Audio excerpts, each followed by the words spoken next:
So, welcome to all the devotees here on a lovely Sunday of Guru Purnima to hear some Bhagavad Katha. So, today we're going to continue to talk about chapter 4 of Canto 1.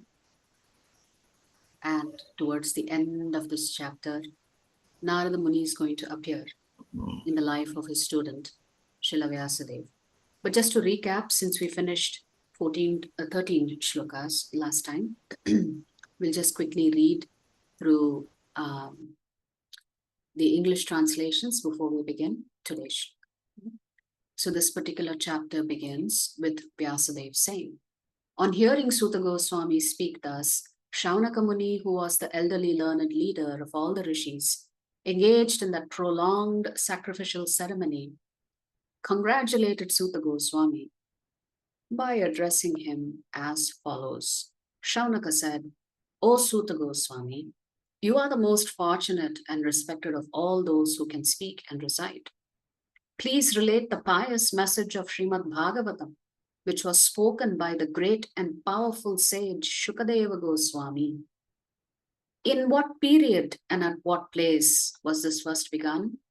And why was this taken up? From where did Krishna Dvaipayana Vyasa, the great sage, get the inspiration to compile this literature?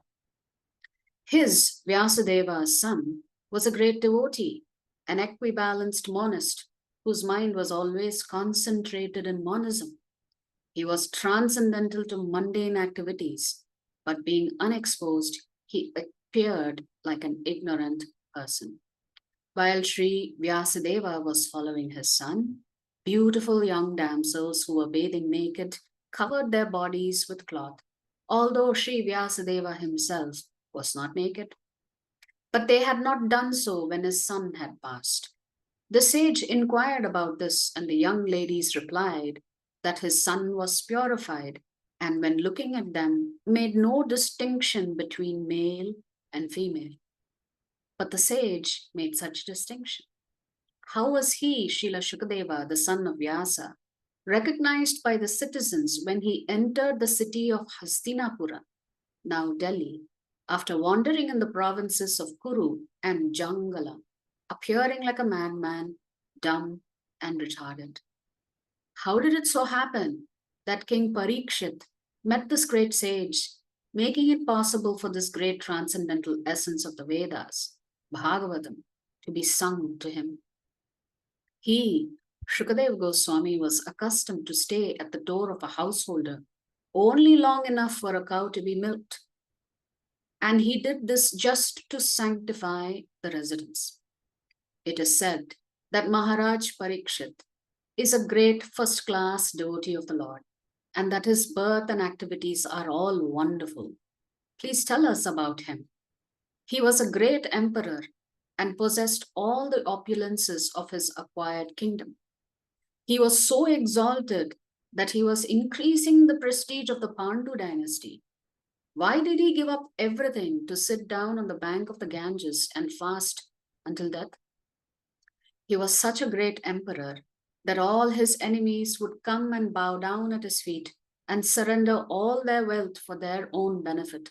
He was full of youth and strength, and he possessed kingly opulences that were difficult to give up. Why did he want to give up everything, including his life? Those who are devoted to the cause of the personality of Godhead live only for the welfare, development, and happiness of others. They do not live for any selfish interest. So even though the emperor Parikshit was free from all attachment to worldly possessions, how could he give up his mortal body, which was the shelter for others? We know that you are expert in the meaning of all subjects, except some portions of the Vedas, and thus you can clearly explain the answers to all the questions we have just put to you. So, Shaunaka Rishi, along with all of the others who are gathered there in Naimisharanya, are asking all these questions of Suta Goswami. So, what is the first question? The first question is, when, where, and how and on whose inspiration was Srimad Bhagavatam spoken. So they wanted to understand the history of how Srimad Bhagavatam itself came about. Their second question was, who is this Parikshit Maharaj? Of course, they know who Parikshit Maharaj is, but they wanted to know about his birth, his activities, and then finally his renunciation. His renunciation where he's ready to give up his life in 7 days. And the third question that they asked is, who's Shukadev Goswami? He's this great son of Srila Vyasadeva. And although he is known to stop at a householder's house, no more than half an hour, long enough for the cow to be milked and for him to give some blessings to the householders. Here, he's sitting in one place for 7 days, speaking the Srimad Bhagavatam. He never has the reputation of staying in one place for long enough. How did he end up staying for 7 days, speaking the Srimad Bhagavatam to Parikshit Maharaj? So the question was, what is the history of Srimad Bhagavatam? Tell us a little bit more about Parikshit Maharaj. Tell us a little bit more about Shukadev Goswami. So the speaker of the Srimad Bhagavatam is Shukadev Goswami. The hearer of Srimad Bhagavatam is Parikshit Maharaj. And the compiler of Srimad Bhagavatam is Srila Vyasadeva.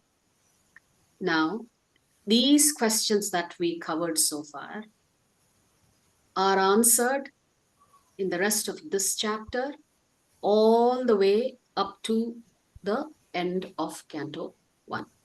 Canto 1 has 19 chapters.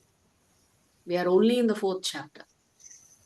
But after these 3 primary questions were posed by the sages at Naimisharanya to Suta Goswami, now the answers are going to be given by Suta Goswami. And that's where we begin today. So the answers to these 3 questions will go from chapter 4, shloka number 14, all the way to the end of chapter 19 of the first canto. And when we reach chapter 19, we would have finished canto 1. So let's begin with the 14th shloka.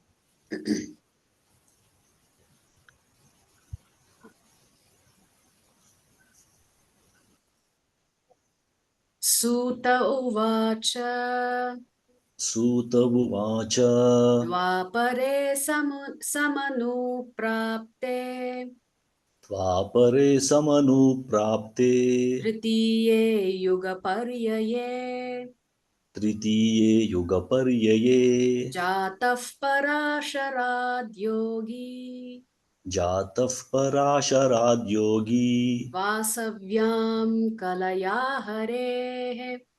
Vasavyam kalaya hare. Word for word meaning, translation and purport by His Divine Grace, Srila A.C. Bhaktivedanta Swami Prabhupada, Srila Prabhupada ki jai. Sutaha, Sutaha Suta Goswami, Suta Goswami Uvacha, Uvacha said, said Dwapare, Dvapare in the 2nd millennium, in the 2nd millennium Samanuprapte, Samanuprapte on the advent of on the advent of Tritiye, Tritiye 3rd, 3rd Yuga, Yuga millennium, millennium Paryaye, Paryaye in the place of in the place of Jataha, Jataha was begotten, was begotten Parasharat, Parasharat by Parashara, by Parashara Yogi, Yogi the great sage, the great sage Vasavyam, Vasavyam in the womb of the daughter of Vasu, in the womb of the daughter of Vasu Kalaya, Kalaya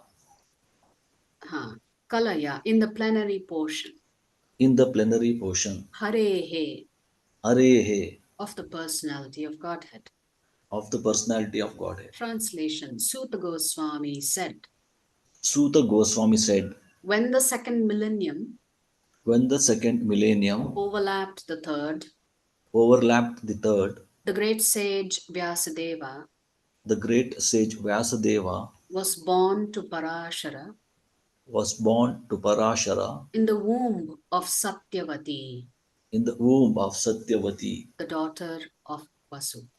the daughter of Vasu.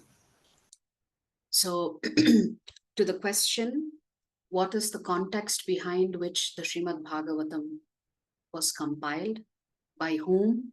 When? Where?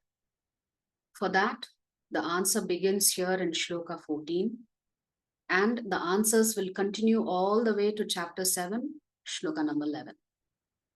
So, for that one question, it's going to cross over 3.5 chapters to understand the context behind which the Srimad Bhagavatam was put.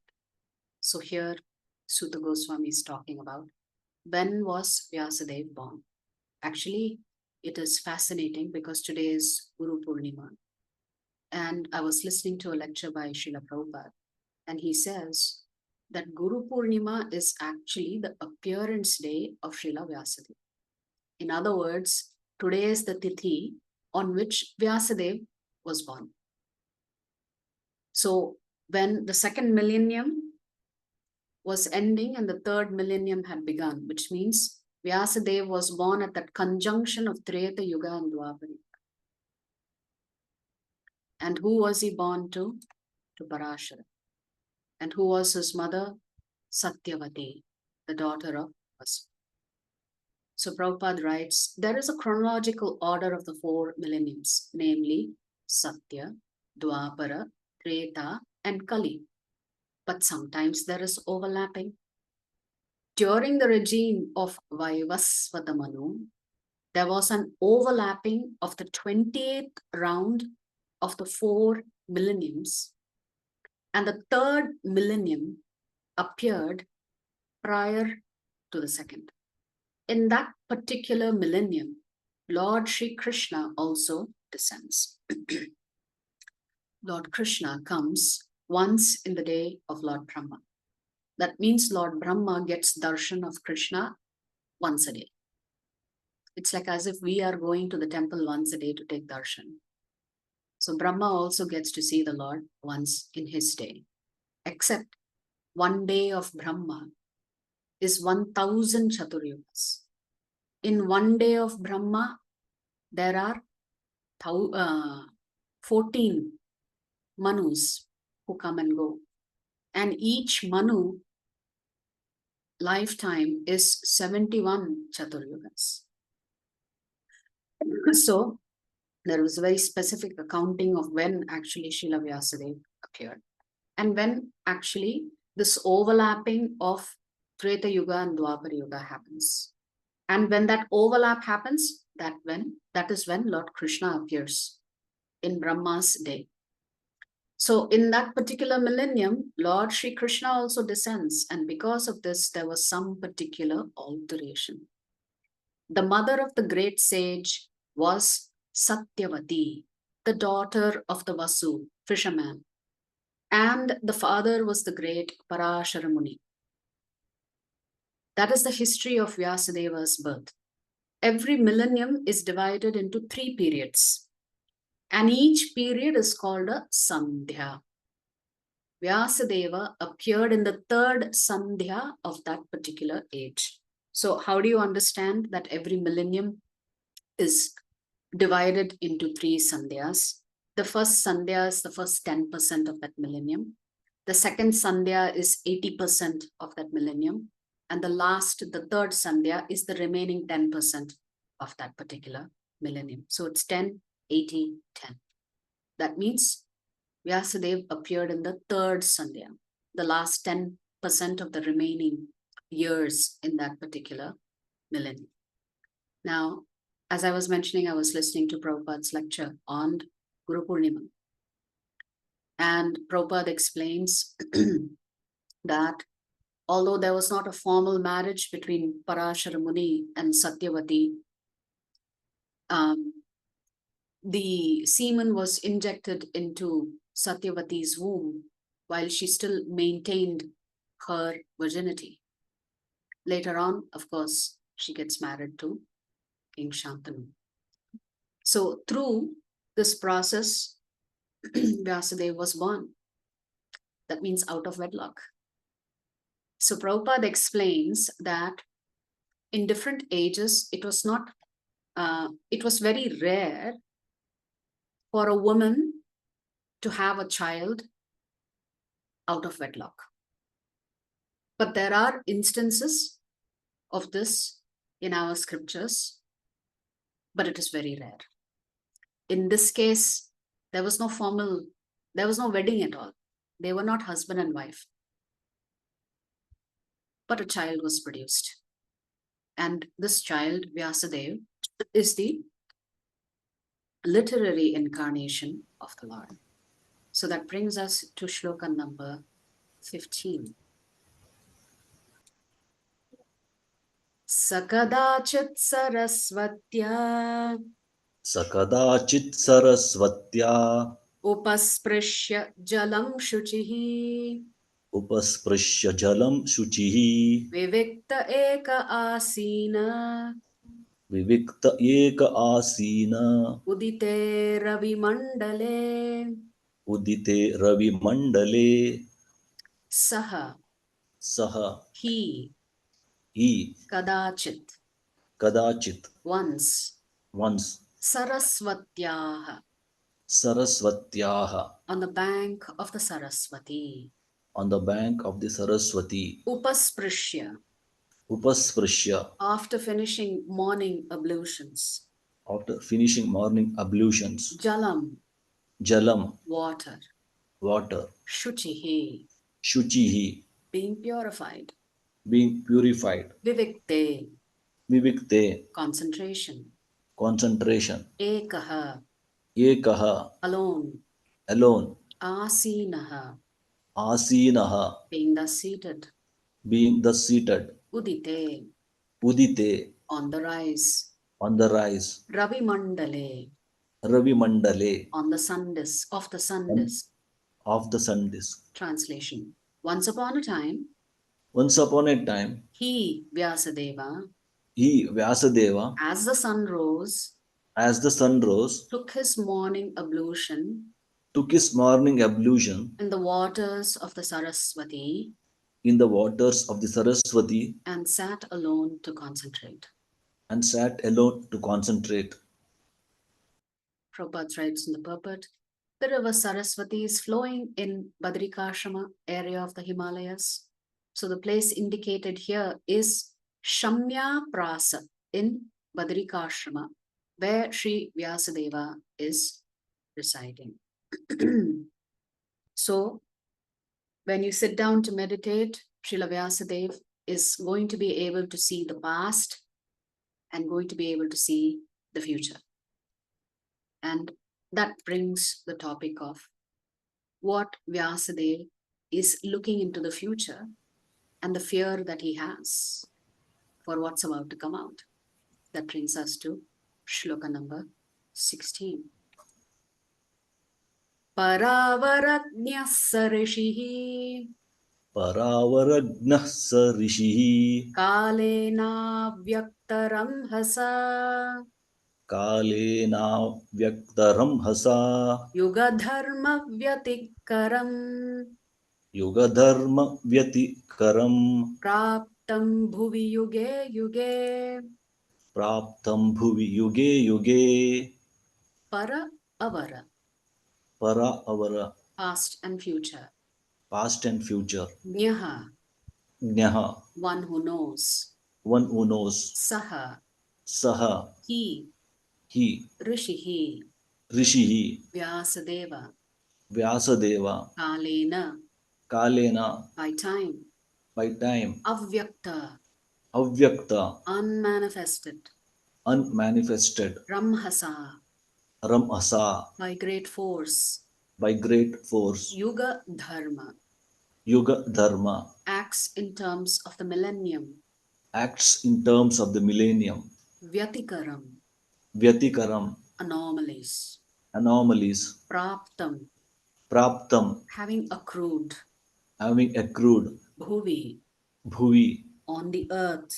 on the earth. Yuge yuge, Yuge, yuge, different ages. different ages. Translation. The great sage Vyasadeva The great sage Vyasadeva saw anomalies saw anomalies in the duties of the millennium.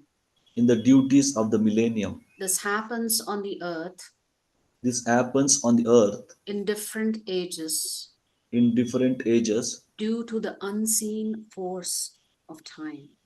due to the unseen force of time. So Prabhupada writes in the purport, the great sages like Vyasadeva are liberated souls, and therefore they can see clearly past and future. Thus he could see the future anomalies in the Kali age, and accordingly he made arrangement for the people in general so that they can execute a progressive life in this age, which is full of darkness. The people in general in this age of Kali are too much interested in matter, which is temporary. Because of ignorance, they are unable to evaluate the assets of life and be enlightened in spiritual knowledge.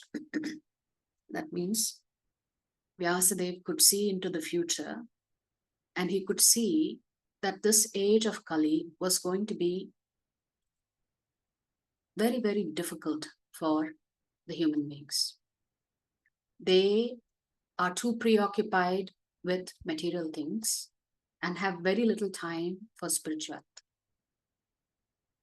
So a compassionate person is always worried about others, their well-being, not just their physical well-being, but their spiritual well-being. Because it's your spirit soul that is eternal.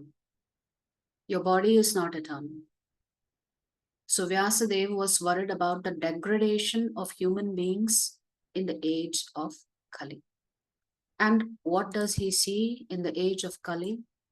That is, what is he anticipating that he is going to see in the age of Kali is here in Sloka 17 and 18.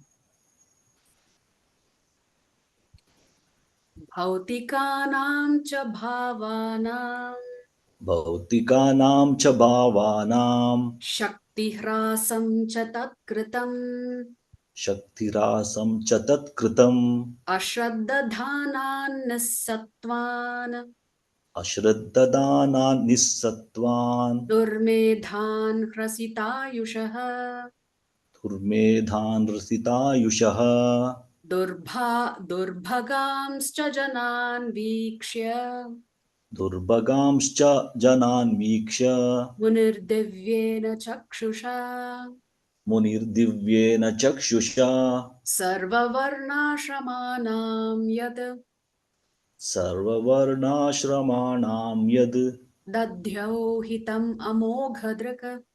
dadyau itam amogadrik Bhautikānām cha, bhautikānām cha, also of everything that is made of matter. also everything that is made of matter. Bhavanam, Bhavanām, actions. actions. Shaktihrasam cha, Shakti rasam cha, and the deterioration of natural power. and deterioration of natural power. Tatkritam, Tat kritam, rendered by that. rendered by that. Ashraddhānān, Ashraddha danan, of the faithless. of the faithless. Nissattvan, Nissattvan, impatient due to want of the mode of goodness. impatient due to want of the mode of goodness. Durmedhan, Durmedhan, dull-witted.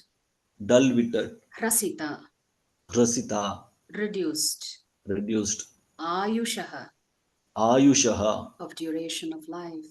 of duration of life. Durbhagancha, Dhurbhagancha, also the unlucky. also the unlucky. Janan, Janan, people in general. people in general. Viksha, Viksha, by seeing. by seeing. Munihi, Munihi, the Muni. the Muni. Divyena, Divyena, by transcendental. by transcendental. Chakshusha, Chakshusha, vision. vision, sarva, sarva, all, all, varna ashramanam, varna ashramanam, of all the statuses and orders of life. of all the statuses and orders of life. Yat, Yat, what? what? Dadhyav, Dadyav, contemplated. contemplated. Hitam, Hitam, welfare. welfare. Amoghadrik, Amoghadrik, one who is fully equipped in knowledge. one who is fully equipped in knowledge. Translation. The great sage, The great sage, who was fully equipped in knowledge, who was fully equipped in knowledge, could see through his transcendental vision could see through his transcendental vision the deterioration the deterioration of everything material of everything material due to the influence of the age. due to the influence of the age. He could also see He could also see that the faithless people in general that the faithless people in general would be reduced in duration of life would be reduced in duration of life and would be impatient and would be impatient due to lack of goodness. due to lack of goodness. Thus he contemplated Thus he contemplated for the welfare of men for the welfare of men in all statuses and orders of life.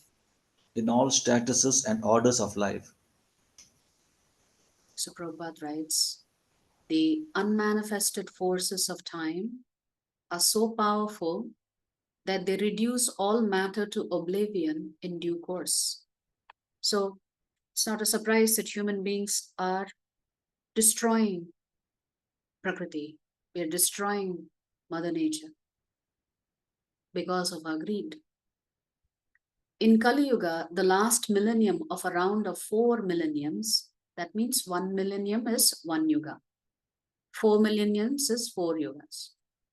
The power of all material objects deteriorates by the influence of time because Prakriti itself will get destroyed because we are too busy exploiting Mother Nature. Then everything will degrade. In this age, the duration of the material body of the people in general is much reduced, and so is the memory. So in different yugas, you have different lifespans. The scriptures say that in Satya Yuga, your maximum lifespan is 1 lakh years. In Treta Yuga, it reduces to just 10,000 years. In Dwapara Yuga, you could live up to 1,000 years. And in Kali Yuga, maximum you can live up to 100 years. But even though we think 100 years is a very long lifetime, as Kali Yuga progresses, later on, when you come to the very last canto in Bhagavatam, it says that the lifespan will be reduced to 25. So 25 will be considered very old age for a human being as Kali Yuga progresses. And of course, if your lifespan is reducing, it's reducing because you're not taking care of Mother Nature who nourishes you. And that means even your memory power is dwindling. So Prabhupada is writing, in this age, the duration of the material body of the people in general is much reduced, and so is the memory. The action of matter has also not so much incentive.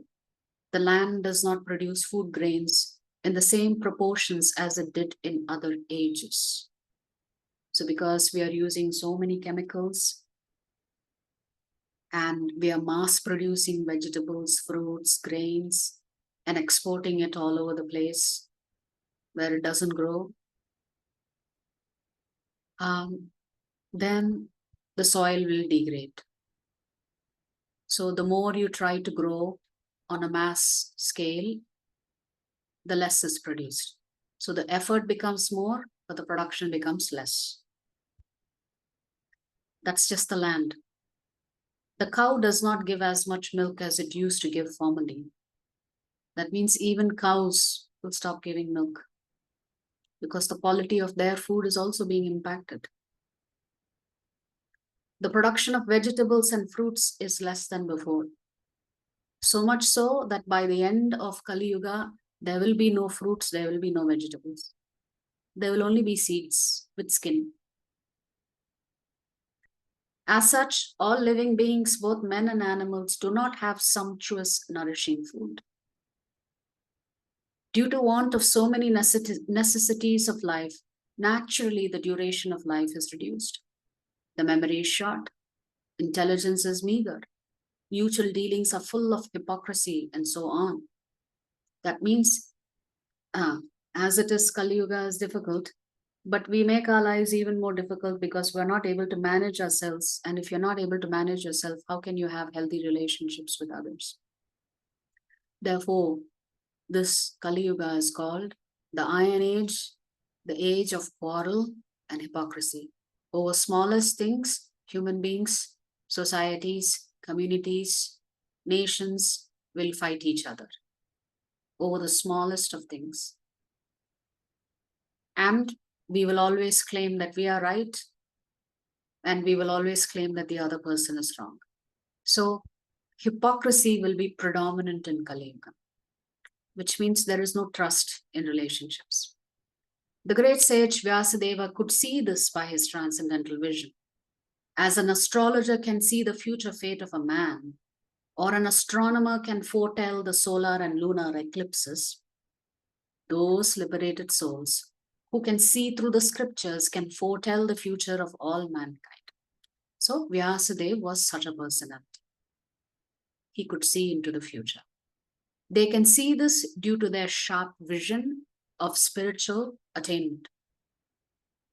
So when your consciousness is really pure, you can see things past, present, and future. And all such transcendentalists who are naturally devotees of the Lord are always eager to render welfare service to the people in general. So what was Vyasadev's mood? When he was sitting down for meditation on the banks of the Saraswati river, he knew what was going to come in Kali Yuga, and he wanted to help. That's what devotees do. Devotees of the Lord are always eager to render some help or service to other Jivatmas.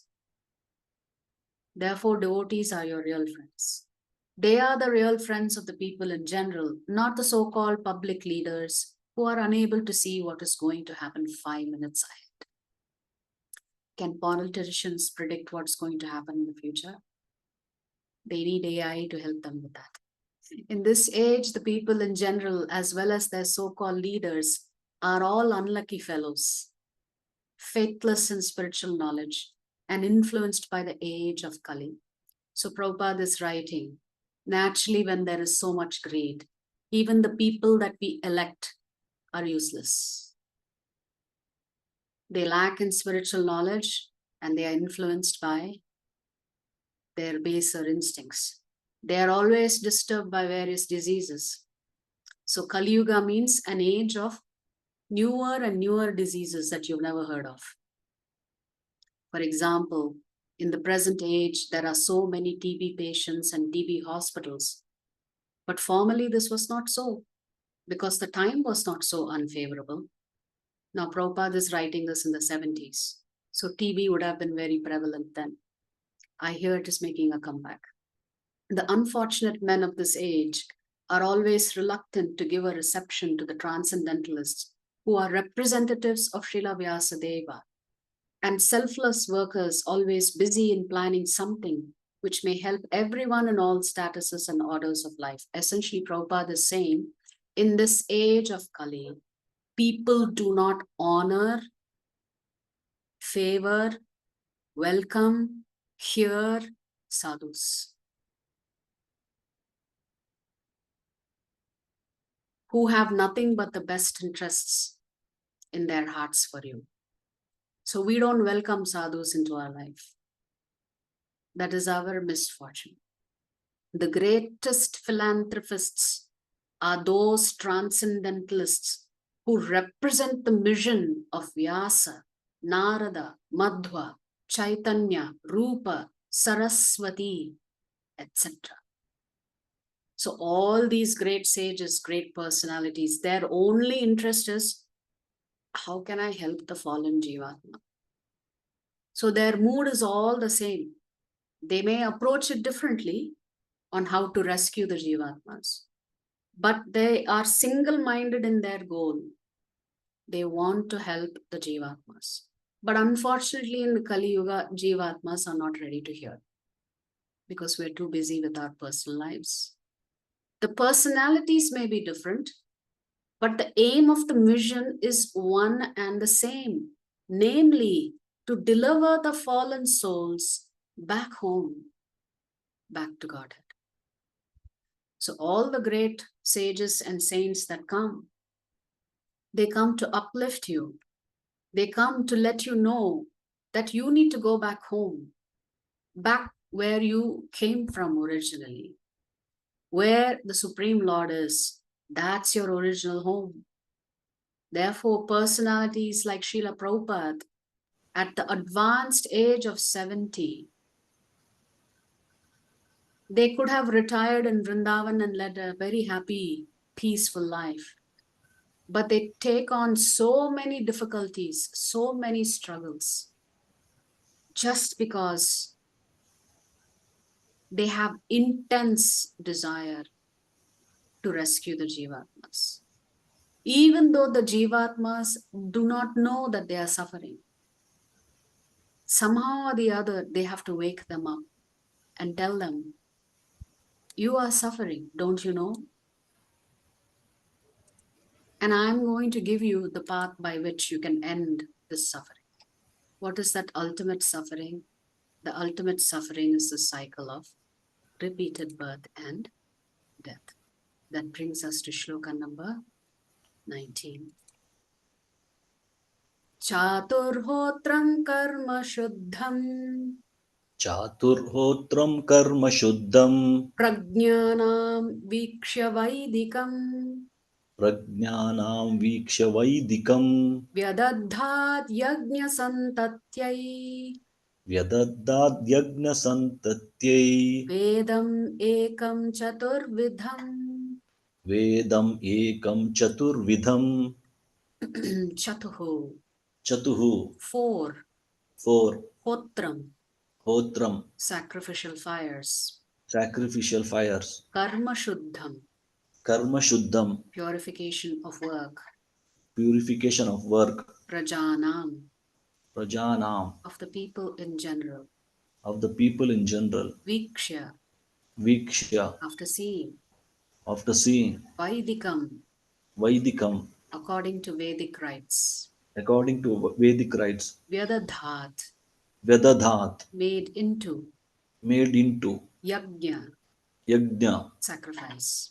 sacrifice Santatyai, santatyai to expand. to expand Vedam ekam, vedam ekam only one Veda. only one veda Chatuho vidham, chatuhu vidham in four divisions. in four divisions. Translation. He saw He saw that the sacrifices that the sacrifices mentioned in the Vedas mentioned in the Vedas were means by which were means by which the people's occupations could the, be peop- purified. the people's occupations could be purified. And to simplify the process, And to simplify the process, he divided one Veda into four he divided the one Veda into four in order to expand them among men. in order to expand them among men. So Prabhupada writes, formerly there was only the Veda of the name Yajur. And the four divisions of sacrifices were there specifically mentioned. But to make them more easily performable, the Veda was divided into four divisions of sacrifice, just to purify the occupational service of the four orders, which means originally there was only one Veda and it was called the Yajur Veda. But to help the Kali Yuga Vasis, the 4 Varnas and the 4 Ashramas, are engaged in so many duties. So Vyasadeva was thinking, if they follow some of these sacrifices in the Vedas, at least they can purify the duties that they are performing. Therefore, he divides the Yajurveda into 4 divisions of sacrifices. Above the 4 Vedas, namely Rig, Yajur, Sama, and Atharva, there are the Puranas, the Mahabharata, Samhitas, etc., which are known as the 5th Veda. Sri Vyasadeva and his many disciples were all historical personalities, and they were very kind and sympathetic toward the fallen souls of this age of Kali. As such, the Puranas and Mahabharata were made from related historical facts which explained the teaching of the 4 Vedas. We'll come to the next shloka to understand this in a little bit more detail. Why did the Mahabharata become suddenly so important? There is no point in doubting the authority of the Puranas and the Mahabharata as parts and parcels of the Vedas. In the Chandogya Upanishad, the Puranas and Mahabharata, generally known as histories, are mentioned as the 5th Veda. According to Srila Jiva Goswami, that is the way of ascertaining the respective values of the revealed scriptures. So, once we come to Shloka 20, we will look at who are the disciples of Vyasadeva and who was responsible for writing or explaining the different Vedic scriptures. So that brings us to the last shloka for today, which is shloka number 20. Rigyajussamatharvakya Yajussamatharvakya Vedaschattvara udhritaah Vedaschattvara uttritaah Itihasa Puranam cha Itihasa Puranam cha Panchamo Veda Uchyate Panchamo Veda Uchyate Rig Yajuh Sama Atharva Akhyaha. Rig Yaju Sama Atharva Akyaha. The names of the 4 Vedas. The names of the 4 Vedas. Vedaha, Vedaha, the Vedas. the Vedas. Chatvaraha, Chatvaraha, 4. 4. Udhritaha, Udgrutaha, made into separate parts. made into separate parts. Itihasa, Itihasa, historical records. historical records. Mahabharata, Mahabharata, Puranam cha, Puranam cha, and the Puranas. and the Puranas. Panchamaha, Panchamaha, the 5th. the 5th. Vedaha, Vedaha, the original source of knowledge. the original source of knowledge. Uchyate Uchyate is said to be. is said to be. Translation. The 4 divisions of the original sources of knowledge. The 4 divisions of the original source of knowledge. The Vedas. The Vedas Were made separately. were made separately. But the historical facts. But the historical facts And authentic stories. and authentic stories Mentioned in the Puranas. Mentioned in the Puranas Are called the 5th Veda. are called the 5th Veda. Okay. So Prabhupada has not written a purport to this particular shloka. But let's look at who is actually the Rishi that takes responsibility for compiling and expanding on the various yajnas that need to be performed. So when the Lord speaks or reveals the Vedic scriptures to Lord Brahmaji in a heart-to-heart transmission, and when Brahmaji later speaks the Vedas with all 4 of his mouths, the mantras were all mixed together. like, an assortment of different kinds of jewels. So essentially, Srila Vyasadeva takes that assortment and divides them in a manner that is easy to understand and assimilate and practice. So these mantras, the samhitas, were divided into the 4 Vedic scriptures. And therefore, they became known as Rig, Atharva, Yajur, and Samaveda. So who is the professor for the Rig Veda? His name is Pailarshi, one of Vyasadeva's disciples. So Samaveda was compiled by Jaimini Rishi. Yajurveda was compiled by Vaishampayana. That's Vyasadeva himself. Atharva Veda was compiled by Sumantu Muni, Angira Muni. And then the Puranas was compiled by Romaharshana. Suta Goswami is the son of Romaharshana. And it is Suta Goswami who is narrating the Srimad Bhagavatam to the sages in Naimisharanya. So essentially, Srila Vedavyas seeing the following things that are about to occur in Kali Yuga. One is decrease in bodily strength. 2 is the lack of faith in any scriptures or in God. 3 is general impatience for results because they don't have patience, because they don't cultivate sattvagun. 4 is dull-witted, which means our intelligence will dwindle as Kali Yuga progresses. 5, reduction in the span of life, alpa ayushu. And 6th one is, in Kali Yuga, the Jivatmas are generally unlucky.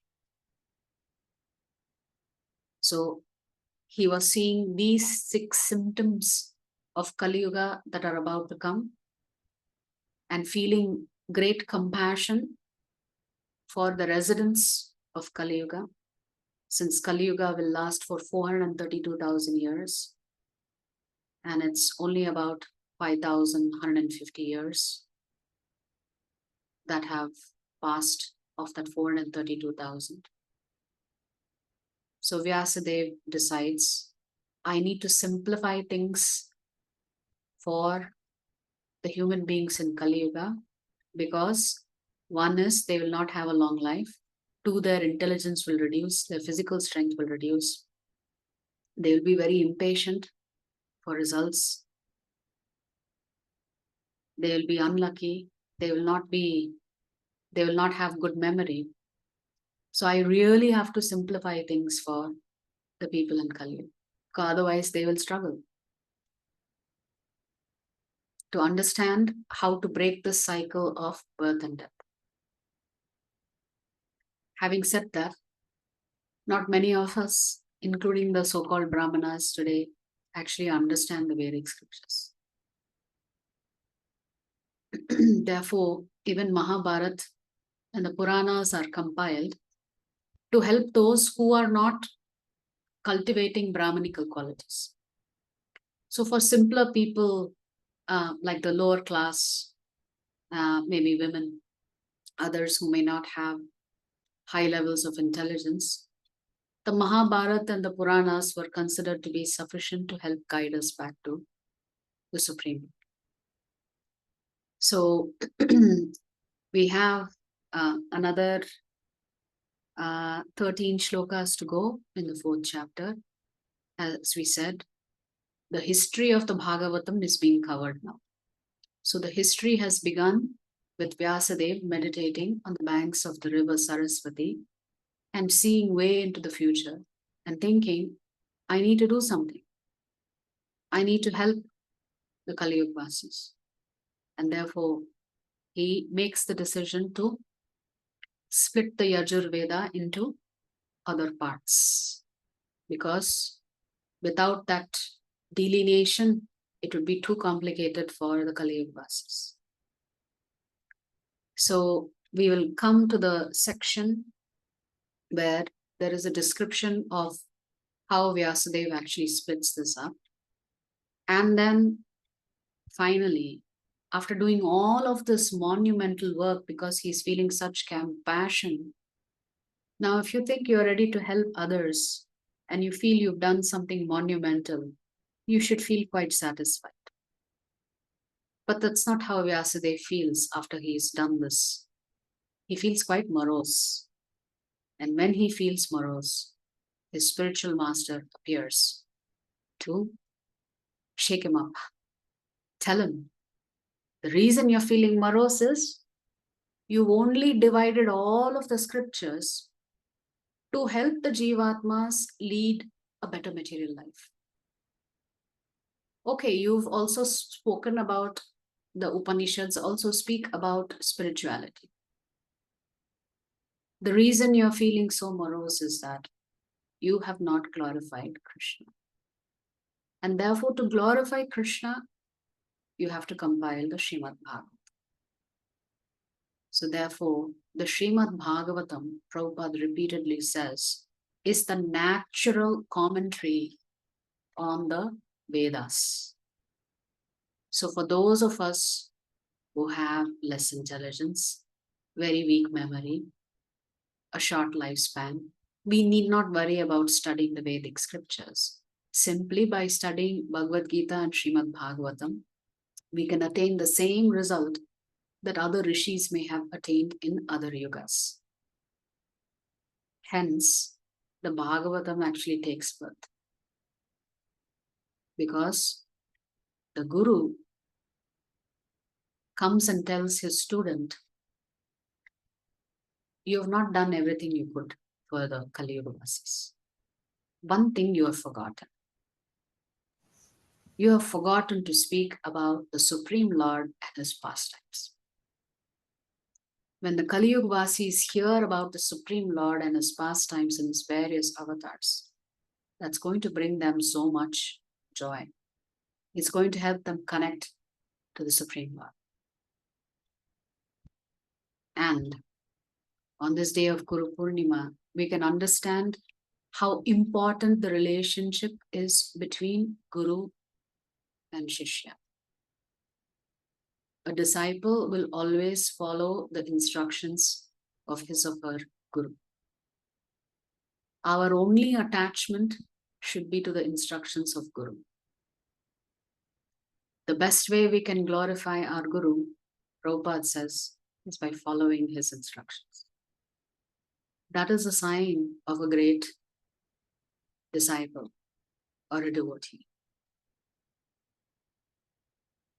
So thank you very much for joining us today on this auspicious day of Guru Purnima to prepare ourselves to hear a very long conversation between Sri Narada Muni and his student Srila Vyasadeva.